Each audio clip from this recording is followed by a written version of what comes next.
बिस्मिल्लाहिर्रहमानिर्रहीम। अस्सलामु अलैकुम नाज़रीन, ये वो अज़ीम घर है खुदा का जिसको बसाने के लिए अल्लाह तबारक व तआला ने अपने महबूब बंदे इब्राहीम को चुना और उनको इस चटियल मैदान में भेज दिया जिस वादी को वादी मक्का कहते हैं।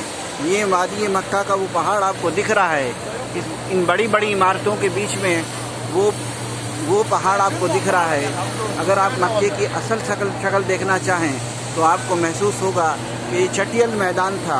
उस ज़माने में ना कोई बड़ी इमारतें थीं जो ये आज बड़ी बड़ी इमारतें आपको दिख रही हैं। कोई तसव्वुर भी नहीं कर सकता था कि मक्का जो कि एक पहाड़ी इलाका है जहाँ पर जो वादी गैर ज़ी ज़रअ है वहाँ पर इस तरह रौनक बस जाएगी।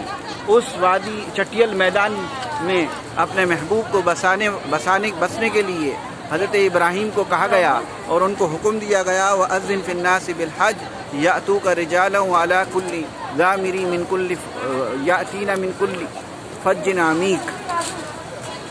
यही वो मकाम है जहाँ के लिए हज़रत इब्राहीम ने सदा दी थी और वो सदा बसहरा साबित नहीं हुई। आज हम देख सकते हैं कि दुनिया के कोने कोने से अल्लाह के बंदे यहाँ पर लब्बैक की सदाएं बुलंद करते हुए हाजिर हो रहे हैं।